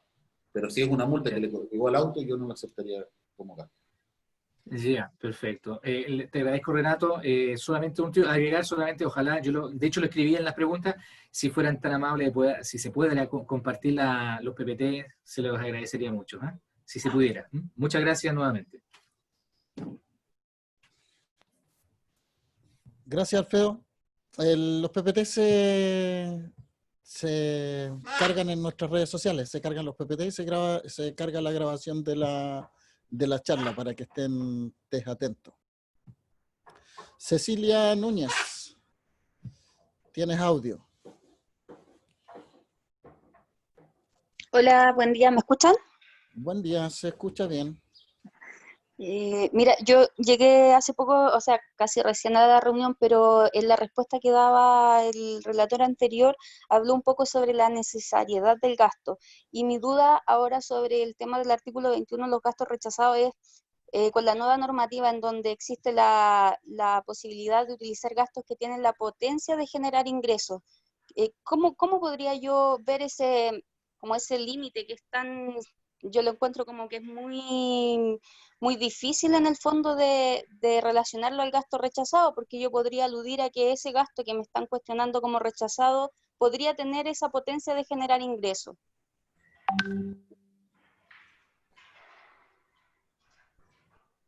Dice Sandra, Víctor, ¿la respondo yo? Sí, vean ustedes, ¿quién responde? ¿Sandra, Renato? ¿Le doy el paso, Renato? ¿Cómo? ¿Le doy el paso a Renato? Que Ya, la niña el relator. ya que no quería acaparar las preguntas, no quería que sea como un monólogo. A ver, entiendo que con respecto a la necesidad de gasto es por los sueldos. A ver, ¿me puedes como contextualizar más un ejemplo más claro, por favor? Es que, bueno, siento que el límite ahora es más estrecho, más acotado, como antes ya teníamos definido, ¿cierto?, cuál es considerar gasto rechazado. Y, por ejemplo, no sé, te pongo un caso, podría ser una multa laboral, por decir algo. El gasto, Pero eso si yo... sigue siendo. Mira, más o menos lo mismo de las multas, porque aquí voy a preguntar y Pamela mencionar en el chat. Efectivamente, las multas de tránsito no son gastos aceptados, por eso le decía la multa, porque ahí hay un tema puntual con respecto a la culpa. Lo mismo las multas en beneficio. Esas multas que van en beneficio fiscal están en el inciso segundo del artículo 21. Ahí se regulan ese tipo de multas y que no pagan esta tasa adicional y no van al global complementario con el recargo del 10, pero no son aceptados. O sea, tengo que hacer el agregado de la renta líquida por estos desembolsos. Por eso hacía una diferencia con la multa por llegar atrasado con el auto y hacer esas cosas. Esto es independiente de que yo pudiera, no sé, respaldar de alguna forma que este gasto que enfrenté sí podría tener la potencialidad de generar algún o relacionarse con algún ingreso posterior. Por supuesto, porque ahora el cambio es que tenga la actitud, sea en el periodo actual o en el periodo futuro. ¿Y qué pasa si, oye, que yo lo creo muy bueno este concepto, porque ¿cuánto hemos tratado, hemos tratado en algún emprendimiento y no ha ido mal? Y el gasto después dice, oye, pero este gasto rechazado que nunca generó ingresos. O tengo una nueva línea de negocio y me fue mal, no sé, voy a colocar nos pasó en algunos clientes que iban a colocar una planta de procesamiento, compraron todo, hicieron los estudios y todo, y finalmente no pudieron aplicar la planta de proceso. El gasto me lo van a rechazar, puedo cambiar un poco el giro, tengo todo. Yo creo que mientras esté todo documentado, sea fehaciente, sea real, se puede hacer. Muchas veces pasaba, oye, gasto no documentado, gasto rechazado. En mi opinión, esto por eso, en mi opinión, puede que me equivoque, ustedes no estén de acuerdo, en mi opinión, el gasto no documentado, si lo hace un trabajador por micros, colectivos, transporte, si me perdió la boleta, la caja chica, si hay un procedimiento, cumplo con el principio de universalidad, es razonable, sabemos cuánto valen los medios de transporte, yo creo que es un gasto que uno puede demostrar fehacientemente. Muchísimas gracias. Adicionalmente a eso, la misma circular 53 habla, por ejemplo, y referente, bueno, la charla magistral de la profesora Carolina que yo la vi ayer, de los gastos extraordinarios. Por ejemplo, un mismo ejemplo cuando por estos eventos del COVID tienen que trasladar a los trabajadores en station wagon o similares. Ahí también la circular se refiere, podríamos aceptarlo o no, grabarlo, entonces hay estas particularidades. Yo creo que en ese caso particular, dado el evento extraordinario, yo lo podría aceptar. Por ejemplo, complementando un poco más estos gastos que pueden estar afectos no a la tributación del artículo 21. La misma circular 53 habla de gastos extraordinarios también. Muchas gracias. Gracias, Cecilia. Esteban Godoy, tienes audio. Hola, buenos días. Sí, mi consulta es puntualmente lo que estaba comentando la colega recién, que este nuevo paradigma que el servicio puso en este mismo artículo, 21, que va correlacionado con el 31, donde dice que los gastos se van a aceptar en este ejercicio y en futuro. Es decir, un poco se pierde este concepto que teníamos de correlacionar ingresos con gastos. Es decir, yo un gasto perfectamente lo incurro este ejercicio y el ingreso se puede generar en 2 o 3 años más, por ejemplo. O sea, en este caso ya no hay una correlación de ingresos y gastos, como lo que tanto en fiscalizaciones perdíamos, sino que ahora es necesariamente algo que tú vayas a gastar, no te tiene que generar un beneficio en ese año directo. Entonces, asimilando tu pregunta, ya no existe la correlación gasto-ingreso, por eso que dice en el mismo ejercicio o en futuros ejercicios. No sé si se entiende la respuesta. Sí, y además va en sintonía con la norma internacional, con IFRS también. Claro, lo que pasa es que en algunos, si no mal recuerdo, también en la charla de gastos necesarios que se dio, también hablaron sobre que este concepto de gasto necesario también fue muy acorde al tribunal, no recuerdo qué bien, que sacó, que amplió este concepto más parecido a lo que actualmente hoy tenemos, la aptitud de generar.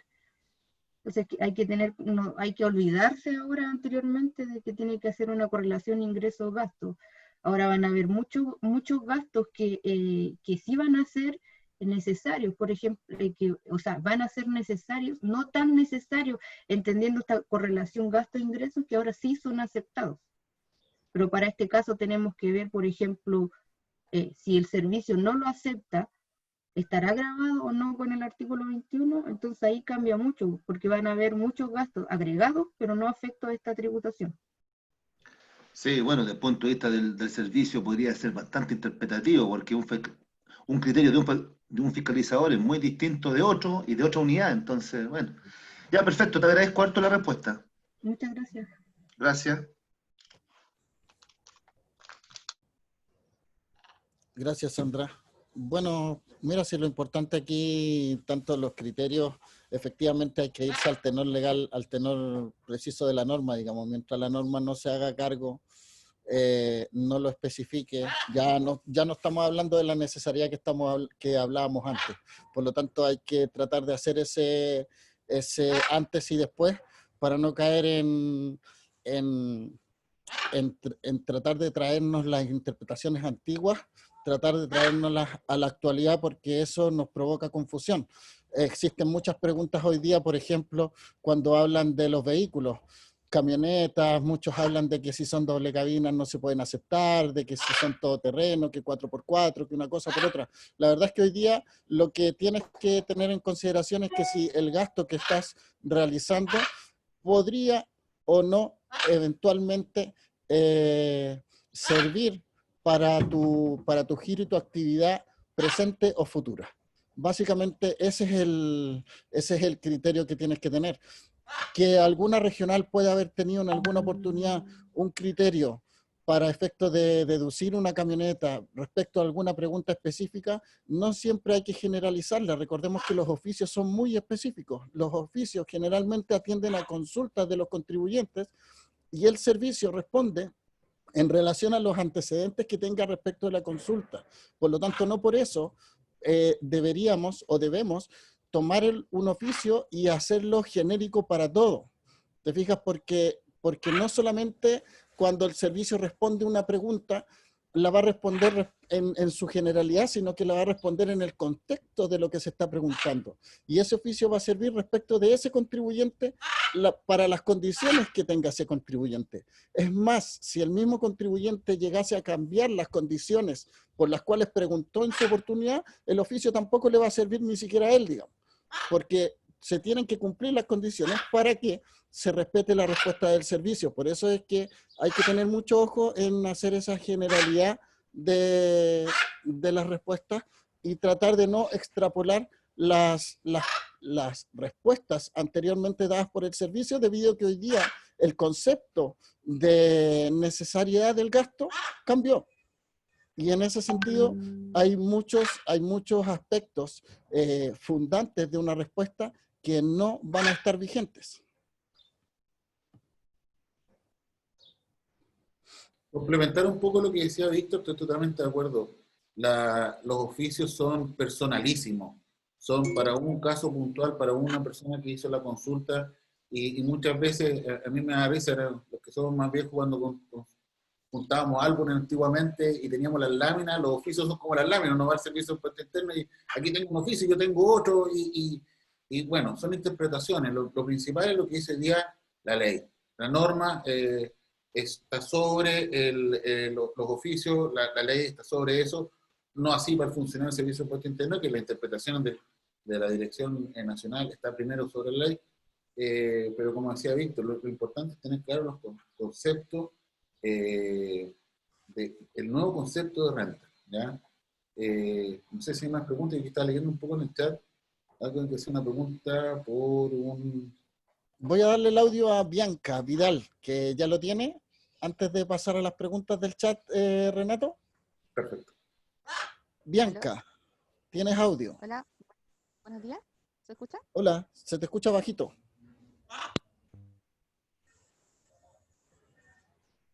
¿Se escucha mejor? Sí, se escucha mejor. Mi pregunta es la siguiente. Primero que todo, buenos días. Muchas gracias por las charlas. Siempre son muy útiles todos este tipo de instancias para poder ir actualizando conocimientos. Mi pregunta tiene que ver más que todo con un tema de empresas relacionadas. Por ejemplo, yo tengo un caso en que una empresa contrata un asesor el cual tiene contrato por una empresa, una empresa específica, pero presta asesoría a otras empresas que son relacionadas, pero por las cuales no se le cancela ninguna remuneración. Pero sí él, por ejemplo, al momento de viajar a esta empresa, genera gastos, los cuales se pasan obviamente en la contabilidad de cada una de estas empresas. Este gasto yo lo podría considerar aceptado al esta empresa no tener un gasto por pago de remuneraciones a este asesor que llega a realizar servicio.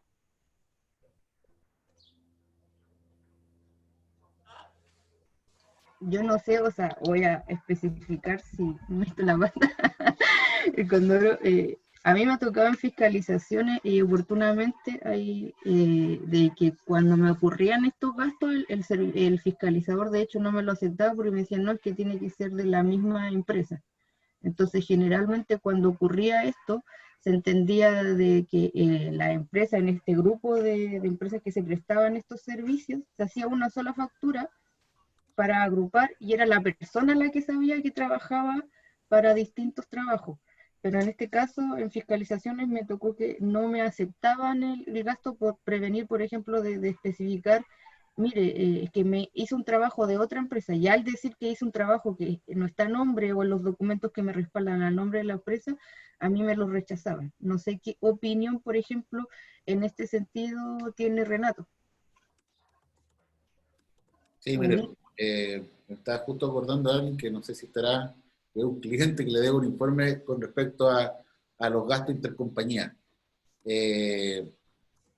A ver, el servicio efectivamente determinaba que si yo no lo relacionaba con el gasto, perdón, si yo no lo relacionaba con ingresos y era solamente un gasto, tenía un problema. Muchas veces pasaba cuando eran empresas internacionales y tenían el country manager y veía toda Latinoamérica, había un ejemplo súper bueno que decía, oye, tú ves todos estos gastos, ¿cómo nos lo cobras a cada uno? ¿Cómo recuperas ese gasto? Ahora, en mi opinión, ahora con esta norma, si por ejemplo la empresa holding es la que está preocupada de sus inversiones y es la empresa holding la que contrata servicios para revisar cómo están mis inversiones desde el punto de vista tributario, financiero, etcétera, yo creo que el gasto en este escenario es aceptado, porque tienen la mantención de mi giro. ¿Y cuál es el giro de la empresa holding? La inversión. La mantención es contratar asesores para que me puedan dar una gama amplia de cómo están el cumplimiento tributario en mi empresa. Nosotros, por lo menos, por ejemplo, nosotros trabajamos asesorando a alguna empresa y no vemos las empresas de abajo. Y tenemos que comunicarnos con los auditores externos o los otros asesores tributarios que ven las empresas operativas, y nosotros asesoramos a una empresa holding. Yo le cobro a la empresa holding, pero igual estoy viendo cosas, servicios para ellos y los gastos de viaje y todo. Pero sí, antiguamente la interpretación de servicio, como decía Sandra, era que yo tenía que recuperar el gasto para la otra empresa porque tiene que guardar relación y que sea necesario para producir la renta para uno solo. No sé si fui claro con la pregunta de Diana. O sea, por lo que yo entiendo, yo perfectamente podría a lo mejor con la gestión realizada por el asesor en mi empresa justificar de que existe el trabajo realizado, independiente que a lo mejor nosotros no cancelemos el gasto a lo mejor por sus honorarios, pero sí lo está contratando una empresa que es relacionada, pero en este caso solamente por la participación que tienen los socios en esa empresa. Yo Pero, así más o menos lo entiendo, ¿cierto? sí, pero esa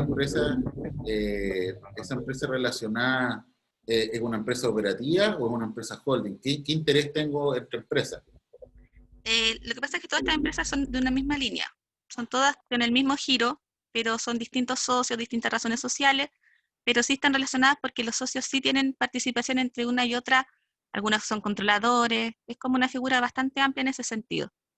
Entonces, como son los mismos socios en distintas empresas y con los mismos giros, muchas veces toman relación en conjunto y toman decisiones en conjunto, por tanto, pasa esto que a veces un asesor que se contrata por una de estas presta servicio a lo mejor para todas, porque a lo mejor todas igual tienen un interés en común en cuanto a lo que yo le comentaba, más que todo con la relación que tienen los socios ahí.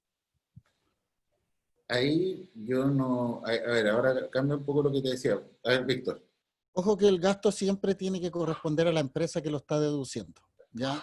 Independiente de si tú tienes una relacionada o no, lo que puedes usar ahí son cuentas entre empresas. De hecho, existe una circular que data que es bastante antigua, digamos, donde dice cuál es el control contable que debes llevar cuando pagas cuentas, cuando realizas gastos por cuenta de terceros, ¿ya? Y efectivamente tienes que reconocer contablemente, llevar un orden cronológico, tienes que hacer una conciliación de la cuenta mes a mes, ¿cierto? Para efecto de que el gasto pueda ser aceptado en la relacionada que no necesariamente hizo el desembolso, ¿ya? Pero el gasto en sí no lo puede utilizar la empresa que hizo el desembolso. Exacto. ¿Ya? Era lo que te decía, el ejemplo que da de la holding, sobre yo tengo las inversiones, o sea, la holding hace el gasto porque estoy cuidando mi inversión, pero si son empresas de la misma línea, operativa 1 con operativa 2, y gasto operativa 1, el gasto no corresponde ser utilizado, como decía Víctor, hay oficios antiguos, y ahora sigue siendo lo mismo, porque no tiene, yo iba a hacer el análisis por el nuevo concepto de gasto. ¿Necesario para producir la renta? ¿Para que me revisen? No. ¿Aptitud de generar renta? Tampoco. Mantención de mi giro, porque tiene que ser, acuérdense que es personalísimo el gasto. Distinto el ejemplo que doy de la holding. Holding de inversiones, 100% de inversiones, que tengo 20 empresas arriba y la holding hace el gasto, a mi entender sí sería aceptado porque va con la mantención del giro y el review cuidado de mis inversiones que tengo aguas abajo. Pero si son todas de la misma línea, cada uno con su propio gasto. Ok, me queda muy claro ahora. Muchas gracias. Por ejemplo, para complementar, bueno, si es que viene el caso, a veces las empresas, por ejemplo, las empresas que prestan servicios de recuperación de cobranza, a mí me ha tocado en fiscalizaciones que ellas facturan estos recuperos que tienen que hacer y aumentan las ventas que no coinciden con lo que están en balance. Entonces, demostrar ahí se usa lo que habla Víctor, las cuentas por cobrar, y empezar a rebajar. Pero en este caso, particular para este caso, fue bastante la fiscalización en demostrarle que no eran ingresos de la empresa y aquí en la medida acreditar que el gasto existía. Entonces, en este caso, implementar unas buenas cuentas por cobrar para que el gasto efectivamente vaya nominativamente a la empresa, para evitar toda esta difusión o diferencias que puedan provocar. Sería como una buena implementación como consejo a hacer. Muchas gracias, Sandra. Y creo que nos queda una pregunta aún sin responder, pero básicamente no es una pregunta, sino que un espectador que señala que cuando habla de la evolución del gasto rechazado, sí dice que si se mejora la ley respecto del artículo 21. O sea, en su defecto, él pregunta si es que se mejora el tema para efecto de tener más gasto aceptado y menos gasto rechazado, digamos. Ahora, respecto de eso, si me permiten, yo creo que básicamente lo que está haciendo el legislador es actualizar la norma. ¿Ya? O sea, teníamos una definición de gasto aceptado, digamos, que si bien es cierto, servía y era bastante amplia, pero es una definición que venía desde incluso antes de 1974, que es donde nace la ley de la renta. El concepto de gasto necesario venía mucho antes de ello. Por lo tanto, pensar que se creó o se modificó solamente para aceptar más gastos, yo diría que no. Hoy día se está actualizando la norma y se está adecuando al curso comercial que tenemos hoy día, ¿te fijas? Y por eso básicamente se incorporaron mayores gastos también en el desglose y en los numerales del artículo 31, básicamente porque hoy día tienen otro tipo de gastos, digamos, que no por el hecho de no haber estado escrito en su oportunidad, básicamente no estaban escritos porque no existía. Recordemos que cuando nace el concepto de gasto rechazado ni siquiera existía Internet. Entonces, estamos hablando de que esta evolución del gasto rechazado y la evolución del gasto necesario implica en que la ley debe irse adecuando a los tiempos. Y esto data para todo tipo de ley, data para la ley penal, data para la ley tributaria, data para el derecho comercial, data en estricto rigor para todas las leyes. Las leyes tienen que irse adecuando a los tiempos.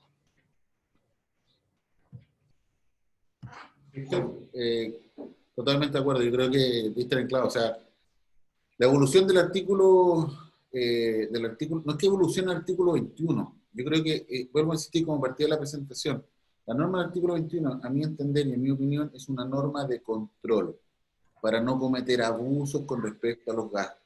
Y hemos evolucionado, efectivamente, o sea, gastos de transporte, gastos de coste. El mundo evolucionó y la norma se actualizó a las condiciones actuales. Porque, por ejemplo, el transporte público, yo me acuerdo que hubo una consulta que pasaba cuando las empresas arrendaban estos scooters que están en algunas ciudades. ¿Era gasto aceptado? ¿No era gasto aceptado? O sea, hoy día yo creo que lo principal es este concepto de tener la aptitud de generar renta, ¿ya? Y eso, Víctor. Lo otro, que había una pregunta que había hecho don Carlos Ara, que era una acotación que comparto plenamente. Efectivamente, la norma del servicio siempre ha tenido la facultad de poder revisar las diferencias de inventario. También hay un tema por el IVA ahí cuando hay diferencias de inventario. Sí, yo me refería a esta norma actual, que el servicio ahora está en el inciso tercero, perdón, en el nuevo inciso tercero, de revisar las partidas generales del balance. Siempre ha tenido la facultad, pero ahora es cuando él determine la diferencia, puta, nos van a girar los impuestos del artículo. Eso era lo último que tenía. Sí, efectivamente, las diferencias de inventario y los faltantes de caja van a seguir estando grabados con el artículo 21 porque se entienden retiro y uso, retirados y usados por el propietario dueño. Vi un poquito, varias consultas sobre, creo que no sé si quedó muy bien explicado el sueldo, cuando di el ejemplo del sueldo del socio, en estricto rigor, beneficio directo y beneficio indirecto. Para entender un poco en el ejemplo, cuando se asigna un sueldo, el artículo 31 se habla que efectivamente se debe trabajar para aceptar el gasto. Pero en este caso, ¿cuándo va a afectar con el 40? ¿Cuándo va a afectar con impuestos finales? Va a ser en la medida, por ejemplo, del ejemplo dado, de que el sueldo en el primer ejemplo fue indirectamente, o sea, no se le asignó, por ejemplo, a la persona jurídica el sueldo, sino que se le asignó a la persona dueña del holding. Y existía un holding que estaba representando la propiedad. En ese caso, afecta con impuestos del inciso primero, del 40%, pero en el caso cuando se asigna un sueldo directamente, o sea, no existe una sociedad holding o otra que es dueña de la operativa, ahí hay un beneficio directo al socio de la empresa y en ese caso aplica el inciso 3, es decir, impuestos finales más un recargo de un 10. Para las preguntas que estaban haciendo referente a que no habían entendido más o menos el modo operandi del ejemplo en referencia al sueldo. Efectivamente, Sandra. Bueno, hemos llegado ya al final de la presentación. No hay muchas más preguntas, solo queda una consulta, entiendo, que es respecto de una SPA de servicios de instalación eléctrica. Ejemplo, son dos socios. Ambos trabajan en una empresa que en turno 7x7, o sea, 7, generalmente empresas mineras son estas, 7 días adentro, 7 días fuera. Con sueldo fijo y a la vez tienen sueldo mínimo más gratificación, colación y movilización. Entendemos que el sueldo mínimo no llega a estar afecto al impuesto único de segunda categoría. Por la sociedad propia. Efectivamente son ellos los que realizan el trabajo y los servicios en sus días de bajada. ¿Eso sería gasto rechazado? Pregunta la asistente. O sea, en mi opinión, para nada sería gasto rechazado, porque si está pagando un sueldo mínimo, no, o sea, totalmente de acuerdo ahora de que es aceptado. Hablemos de que la misma norma dice sueldo de mercado. ¿Cómo nos vamos a comparar? Por ejemplo, no sé si hay una sociedad operativa que gana 50 millones y se pone un sueldo de 10 millones y ahí ya no hay mucha razonabilidad para el socio. Pero en este caso particular tuyo, a mi parecer es totalmente aceptado todas esas asignaciones que se dan. No sé si alguien o Víctor tiene algún otro. Todo esto opera en el marco entendido de que, por ejemplo, tiene que trabajar la persona efectivamente en la empresa, aunque sea pequeño el sueldo que se está asignando en este caso, porque si no, no sería un gasto aceptado, porque la misma ley establece que tiene que efectivamente trabajar para que se acepte el gasto. Y ver los márgenes de razonabilidad y el sueldo de mercado versus de su empresa versus equiparado con otra. Ahora yo creo que lo que pasa es que la norma, si bien es cierto, donde tiende a confundir es que la norma señala que estén afectos al impuesto único de segunda categoría, ¿ya? Y que se pague el impuesto cuando corresponda. Hay que señalar la diferencia entre que un gasto o una renta esté afecta o que se encuentre gravada, debido a que esté sueldo mínimo y no se grave con impuesto único de segunda categoría, no significa que no se afecte con tal, sino que significa que está afectada con el impuesto único de segunda categoría, pero se encuentra en un tramo exento, ¿ya? O sea, no por eso lo va a dejar fuera, ya, que se entienda la diferencia. De lo que entendí de la pregunta es que efectivamente esas personas trabajaban 7 días en un lugar con un sueldo estable, ¿cierto? Con un sueldo fijo, quizás mayor, y los 7 días que les toca bajada, prestan servicios a otros lados a través de sus empresas personales. Y en esas empresas personales tienen ese sueldo. De eso que entendí, yo también coincido contigo, Sandra, no creo que sea gasto rechazado. Sí, solamente complementar un poco que ahí leí la pregunta. El tema de la colación y movilización es lo que decía Víctor. Ojo con la proporción de ese concepto de colación y movilización que no sea desproporcionado. O sea, si tiene sueldo mínimo y colación y movilización tienen 500.000 pesos, créeme que puede ser cuestionado por la razonabilidad de eso, siempre y cuando no se justifique. Ahora, si los gastos son reales por movilización, tramos largos, ahí habría que tener cuidado con eso, ¿ya? Y creo que la misma persona que preguntaba si puede pedir licencia médica del empresario. Sí, por supuesto. O sea, la licencia médica es un tema que lo puedes pedir. No entiendo la pregunta. Esto ya no es tributario y ojo que ahí tienen que ver con el tema de la subordinación y dependencia, si efectivamente puede existir un contrato entre el dueño y sobre sí mismo, y ya entramos en un tema básicamente más laboral que tributario, Paola, ¿ya? Sí. Pero efectivamente, en estricto rigor, cualquier persona con contrato debería poder pedir licencia médica, pero ojo que algunas ISAPRES generalmente se toman de este oficio de la Dirección del Trabajo, ¿cierto? Donde señala que no puede existir subordinación y dependencia entre el dueño respecto de sí mismo, y en ese aspecto desconoce la existencia de un contrato de trabajo, ¿ya? Por lo tanto, ojo con eso, pero es más laboral que tributario, Paola. Alfredo, tienes audio. Disculpen, más o menos retomando un poco la consulta, porque me quedó algo en el tintero de una colega, habló de un concepto que se llama, respecto al tema de las infracciones de tránsito, lo que tiene que ver con la potencialidad del ingreso. A ver, explayo un poco más el contexto en el cual yo me veo envuelto. Dentro de la empresa en donde yo trabajo, dentro de las áreas de negocio que tenemos, trabajamos para como subcontratistas de las empresas estas de telefonía de cable, compañías de cable, perdón, internet, etcétera. Y tenemos, por lo mismo, volviendo al punto del arriendo de vehículos, tenemos una flota de vehículos, camionetas, ¿cierto?, arrendadas, las cuales, desgraciadamente por la cantidad de flota que puede rondear entre las 500, 600 vehículos distribuidos a nivel del país, la cantidad de facturas que nos llegan de parte de estos proveedores por conceptos de reembolso de infracciones de tránsito no son pocas.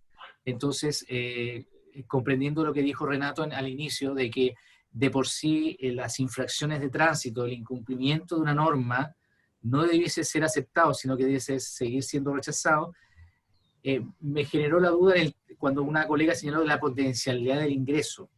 Al considerar, y esto es una apreciación personal, al considerar la masividad por la función que nosotros desarrollamos, de tener que cobertura nacional, la cantidad de vehículos que se arrendan, la imposibilidad, entre comillas, de poder controlar de que se eviten las infracciones de tránsito, pero que también tenemos que entrar a seguir funcionando para poder darle cobertura y atención al cliente.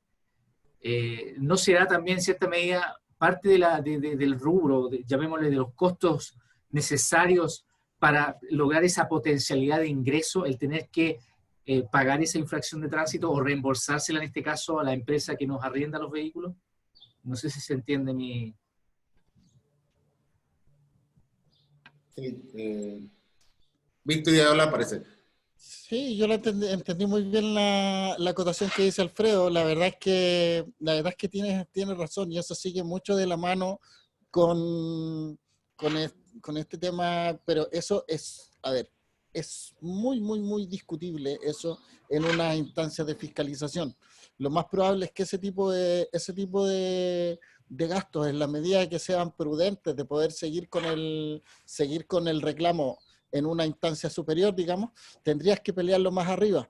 ¿Por qué razón? Porque en estricto rigor, cuando los gastos provienen de un actuar que es reprochable, ¿cierto? Independiente por la razón que sea, digamos, independiente de que tú me dices, bueno, el show debe continuar, ¿cierto? Yo debo seguir con las faenas, yo debo seguir con los servicios, y en ese sentido, me dices, no necesariamente esa infracción podría ser un gasto rechazado. En estricto rigor, la infracción sigue siendo tal, sigue siendo una infracción. Mientras la infracción, seguido en las respuestas anteriores, no te afecta o no provenga de un contrato, mientras la multa no provenga de una infracción, probablemente pueda ser aceptada, digamos. Pero mientras provenga de una infracción o de un mal actuar, yo creo que seguiría siendo rechazada. Sigo la línea tuya y en ese sentido yo creo que podría ser aceptado, pero tendrías que ir a pelearlo más arriba. No creo que te lo den en instancia de fiscalización. Renato. Mira, lo que tú mencionas, efectivamente, yo creo que hay que separar un poco la agua. Lo que es multas fiscales o multas, aunque vayan a municipalidad, el inciso segundo del artículo 21 los trata que no nos afectarán con esta norma, pero no son gastos. Ahora, tú mencionabas algo, Alfredo, que te cobran las empresas, es decir, son multas que le cobraron a la empresa que está arriendo y el arriendo te está cobrando a ti. Ese gasto, mira, leyendo al tenor de la norma, inciso segundo del artículo 21, no fue a pagarle a una municipalidad o una institución fiscal. Esa multa tú la pagaste a través del contrato, que tú tienes un contrato vinculado con respecto al servicio, a la empresa que dan arriendo, porque es la empresa en arriendo la que te está cobrando. Ahí yo le revisaría muy bien cómo está redactada la cláusula del contrato, porque efectivamente, como se ha visto, puedes ir a reclamar una instancia más arriba, pero de frente decir, oye, esto es parte del negocio, porque la multa a ti te llega y tú no sabes, chuta, fue por pasarse un pare, que te llegó un parte empadronado. El costo, en mi opinión, cómo yo defendería ese gasto aceptado, diciendo, oye, el costo de ir a investigar por qué este gasto fue, si no, oye, ya es un tema de la empresa que me van arriendo, está en el contrato y el cobro va asociado al contrato, y habría que ver qué es lo que dice la redacción de ese contrato. Ahora, si el pago es directo a la multa, a una municipalidad, ahí está súper claro el inciso segundo del artículo 21. Y por último, un tema súper puntual, que nosotros vemos un par de empresas similares a lo que tú planteabas, y también el pago cuando le cursan la infracción al trabajador. Alguna empresa dice, oye, si te pasaron el parte a ti, tú lo pagáis. Y en otra empresa, la empresa se hace cargo de ese gasto. Entonces, en algunas decía, oye, pero esto, cuando nosotros revisamos a esa empresa, dicen estos gastos rechazados porque un gasto no documentado al pagarle la multa al trabajador. Pero yo lo cambié, le cambiamos contrato de trabajo. Y la empresa le paga una bonificación cuando tiene un problema de este tipo. Entonces el trabajador recibe imponible y tributable, y el trabajador va y paga sus multas. Yo creo que esos serían como los tres escenarios, cuando va el tema de la multa al trabajador, a directo a la empresa, o si es que es un tercero el que te está como recuperando gastos. Ya, perfecto. Ok, bueno, les agradezco la aclaración. Las condiciones del contrato las tendré que revisar, seguramente debe haber algo respecto a aquello, por algo estas empresas de arriendo de vehículos nos cobran de reembolso, ¿cierto?, en la facturación. Así que lo voy a revisar. Muchas gracias por la respuesta. Ok, Alfredo, gracias a ti. Bueno, chicos, hemos llegado al final. Renato, Sandra, muchas gracias por esta excelente exposición. Yo creo que se ha dejado claro bastantes puntos. Este tipo de contenido, gastos rechazados, gastos necesarios para producir la renta, son absolutamente, dan para hablar mucho, digamos. Existen temas muy particulares. Existe todavía, como yo hablaba hace un momento, existe todavía que tenemos que cambiar el switch, un poco sacarnos todos los paradigmas que teníamos antes de la modificación de la norma.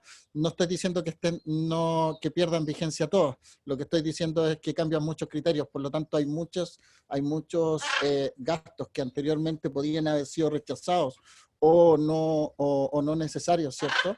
Y hoy día pasan a ser necesarios porque cumplen ciertos requisitos de susceptibilidad de generar renta, ¿ya? Entonces, en ese aspecto los invito a todos a seguir actualizándose, a seguir revisando nuestras charlas, ver nuestros artículos, ¿cierto? Y por ahí vamos tratando de aclarar las distintas dudas que puedan suceder respecto de sus análisis. Renato. Víctor, muchas gracias. Agradecerte a ti, agradecerle a Linketaxe, de verdad, creo que es una instancia muy buena este tema. Hoy vi casi 350 personas conectadas, creo que cuando yo hacía charla, con suerte eran 40 alumnos, así que no, fantástico, los felicito a todos el trabajo que hacen, Licey, Nelson, tú y muchos, creo que siguen contando con mi apoyo, lo que necesiten, mi humilde experiencia, agradecerles toda esta opción de presentar. Y concuerdo contigo el tema, cambiemos el paradigma, la circular 45 del 2013 sigue vigente, pero cambiemos el paradigma. Y no es que modifique esta norma de control. Yo sé que ustedes van a seguir diciendo gasto rechazado, artículo 21 gasto rechazado, a mí norma de control del artículo 21. No se modifica tanto, no me interesa esa norma, me interesa el concepto de gasto. Hablemos del gasto. Recién alguien preguntaba con respecto a los contratos. No sé, los que hayan series de Big Bang Theory, Sheldon Cooper, que todo hacía contrato, pero todo tenía un contrato. Yo creo que, oye, documentemos las cosas, démosle una legítima razón de negocio, abramos la mente, como decía Víctor, al nuevo concepto de gasto aceptado, y eso es lo principal que después nos va a eliminar, y por eso yo decía, al terminar la versión, no deberíamos tener gastos aceptados, así que hacemos las cosas bien. Gracias, Renato. Muchas gracias, Sandra.